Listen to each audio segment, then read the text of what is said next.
Want to learn more about my setup for futures, key charts, and trading tools in TradingView? We'll get started with my future setup first. Let's go. First, let's talk about the E-minis. These future contracts will give you an idea of how the market's trading starting Sunday at 6 p.m. and run every weekday until closing for the weekend, Friday at 5 p.m. During weekdays, they only pause from 5 until 6 p.m. daily, and they always run about 10 minutes off the real cash market. I'll show you how I change it up after 4 a.m. in a bit, so stay tuned. Also, you'll notice that the price doesn't quite line up with their ETF counterparts, but the extra info is always helpful. The key ones I follow are the RTY1 exclamation point for the Russell, the ES1 exclamation point for the S&P 500, the NQ1 exclamation point for the NASDAQ, and the YM1 exclamation point for the Dow Jones Industrial Average. Now, once 4 a.m. hits, I follow the IWM, SPY, Qs, and the DIA on Webull, as those typically are the ETFs I'm following, and I'm trading their 3X bull counterparts, TNA, SPXL, TQQQs,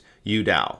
These 3X bulls do jump 3 times with the major indices, but they also dump 3 times the major indices. Anytime I'm trading a 3X fund, it's important to exercise caution with a good trade plan and a stop loss. Check above for the top 10 trading mistakes. Next, I like to have US oil on my futures look, as if oil is doing well, typically nothing else is. They have a tendency of being correlated with yields. US 10Y is essential to watch when trading growth and tech stocks, as it's more about the rate of change than the level that they're at. Rapid changes to these have a definite impact on these type of equities. Also, you'll notice that TLT, which is a 20-year treasury, trades at almost the inverse of the US 10Y. When the yield on the US 10Y 10-year treasury note goes up, it means that the market interest rates are rising. In response to this increase in market rates, the prices of existing longer-term bonds held by TLT tend to fall. The VIX starts charting daily from 3:15 a.m. and doesn't stop until 4:15 in the afternoon. The VIX being a measure of the market's expectation of volatility over the next 30 days, which indicates the amount of risk, fear, or stress in the markets. I find this nice to see first thing, as sometimes when markets are rotating price, the S&P may look flat, but the VIX may actually be up,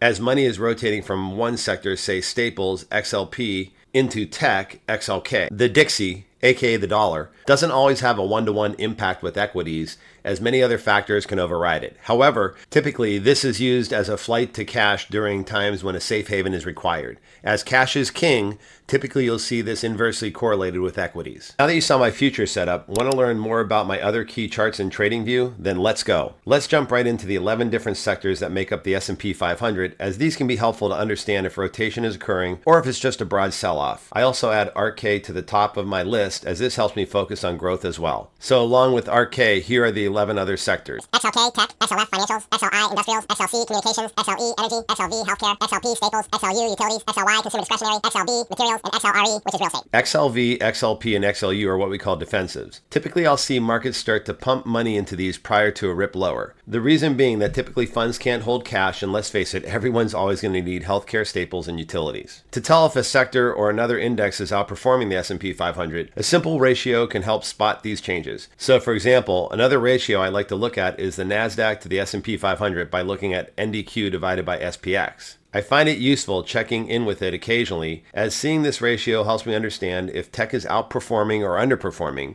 This can be especially useful for understanding sentiment, sector rotation, and hedging tech and growth stocks. Also, evaluating technical analysis, or TA for short, on these charts are 100% applicable. For example, recently it looks like we have a bull flag with what looks like an inverse head and shoulders. Is tech going to break out once again going into earnings, or is it going to balance and fail? Getting back to ratios and analyzing them, at the time of making this video, the other day, even though the whole market was down, you can see that tech outperformed the S&P 500. At the time of this recording, with a looming government shutdown, is money starting to rotate into the safety of big tech once again? I guess time will only tell. Next, the RSP I like to look at from time to time, since it is the S&P 500 equal weight. It is exactly where each stock only makes up 0.2% of total exposure. If you look at this year, you'll notice that the SPY is up over 12%, but the RSP is flat. This lets you know that it's been more about the big guys than the small ones running the tape. SFTW, SFFI, S5TH all look at what percentage of stocks trade above their 20, 50, and 200-day moving averages respectively. I especially poke at SFTW as this can be a good bottom fisher helping me to find market bottoms. PCC is a put to call ratio, and as retail typically gets it wrong, as calls increase as indicated by a low number, then this is typically followed by the markets dropping. Bitcoin and Ethereum can make sense to track as this is a pinnacle of traders wanting to take risk on in the market. As these prices start to swell, it is a great indicator of risk on.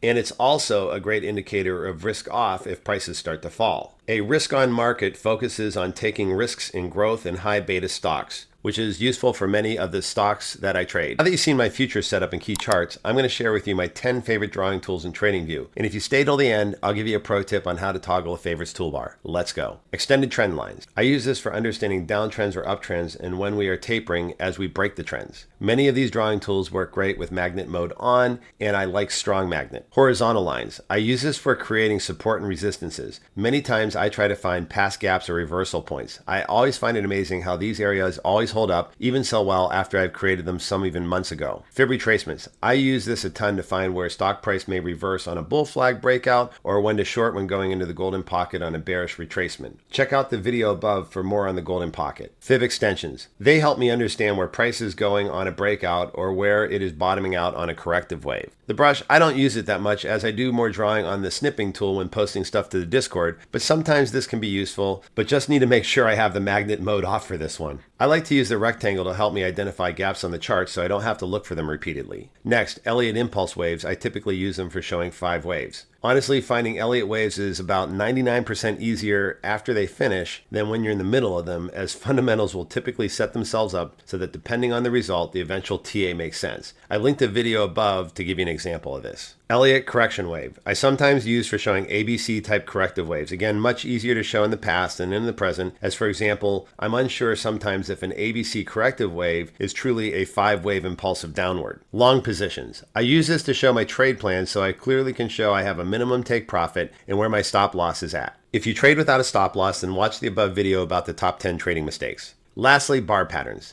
They say history often rhymes, but it doesn't necessarily repeat. But I find that using this to copy past trends and applying them to the future can be useful. If you made it this long, then thanks for sticking around for the pro tip. You can toggle your favorites that you built by clicking in the star in the lower left corner. Let me know if I missed one of your favorite drawing tools. If so, make sure to leave it in the comments below. Again, if you want to see what I'm doing, then for $5 a month from the Patreon site, you can get all my algorithms, real-time notifications, and my feedback from the Discord as well. If you're struggling getting into trades, then this is a small price to pay to make 5% or more on a trade. That's all I have for now until the next video, and we'll see you then.